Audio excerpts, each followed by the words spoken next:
terjadi. Jogging juga merupakan salah satu cerita rakyat yang cakupannya beragam dan berasal dari beragam masyarakat di berbagai belahan dunia. Ciri-ciri dari dongeng ini ada ceritanya singkat dengan menggunakan alur yang sederhana. Kalimat pembukanya diawali dengan pada zaman dahulu, pada masa silam, alkisah dan sebagainya. Dan juga terdapat dua tokoh yang berlawanan, yaitu antagonis dan protagonis. Ditulis dengan gaya penceritaan secara lisan, bersifat fiktif atau khayal. Amanat atau pesannya biasa ditulis dalam cerita. Temanya dari dongeng akan mengandung pesan moral. Daya tarik cerita timbul melalui kebaikan dan cerita cinta, serta berisi mantra-mantra gaib. Tidak diketahui siapa penulisnya. Di sini ada yang bertanya? Lebih lanjut. Bu, apa saja jenis-jenis dari dongeng? Dongeng ini memiliki 7 jenis. Ada dongeng binatang, fabel, dongeng biasa, lelucon, legenda, mitos, sage, dan paralel. Di sini apakah sudah paham dari ciri-cirinya? Sudah, Bu. Ibu akan melanjutkan tentang strukturnya. Strukturnya ini dibagi menjadi 3 lagi. Ada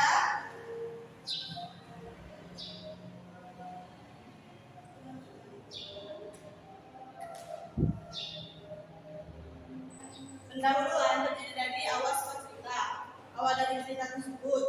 Kalau kejadian peristiwa itu isi dari cerita dan serta penutupnya akhir dari cerita. Ibu akan menjelaskan lagi apa itu dari dongeng binatang atau biasa disebut dengan fabel. Fabel itu adalah dongeng yang tokohnya diperankan oleh binatang. Contohnya itu seperti si kancil, persahabatan kelinci, dan monyet.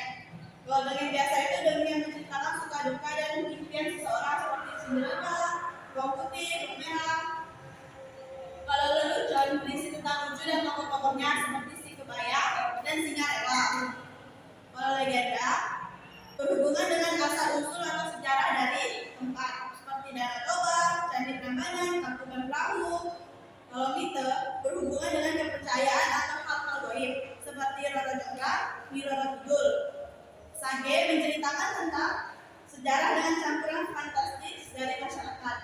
Contohnya itu seperti si Pitung, Panji, Tugas Sarung. Dan terakhir ada parabel. Parabel ini dongeng yang isinya mengandung nilai-nilai keagamaan, moral hingga pendidikan untuk pandangan hidup. Contohnya seperti kisah Malin Kundang dan hikayat Bayang Budiman. Ibu ada membuat sebuah dongeng dan ibu ingin bisa yang ingin membacanya. Ayo kita cerita. Baik, Bu. Dongengnya di sini kelinci dan siput. Pada zaman dahulu, hiduplah dua binatang di hutan yang luas. Binatang itu ialah kelinci dan siput. Kelinci memiliki sifat yang sangat sombong dan pemarah. Bahkan, sang kelinci sering meremehkan hewan-hewan lainnya. Ketika ia berjalan di sekitar hutan, kelinci itu bertemu sang siput yang berjalan dengan lambatnya. Kelinci pun berkata, "Siput, apa yang kamu lakukan di sini?" Siput menjawab, "Aku sedang mencari penghidupan." Kelinci tersebut malah marah karena ia berpikir sang siput hanya berlayak mencari penghidupan.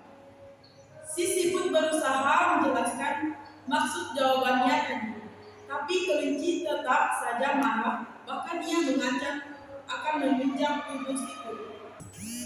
Akhirnya siput menentang adu kecepatan dengan kelinci. Mendengar tantangan tersebut, akhirnya rencana siput berjalan lancar dan akhirnya siput tadi menjadi pemenangnya. Terima kasih ya Bisa. Ya, Bu. Silakan untuk review aja. Wow.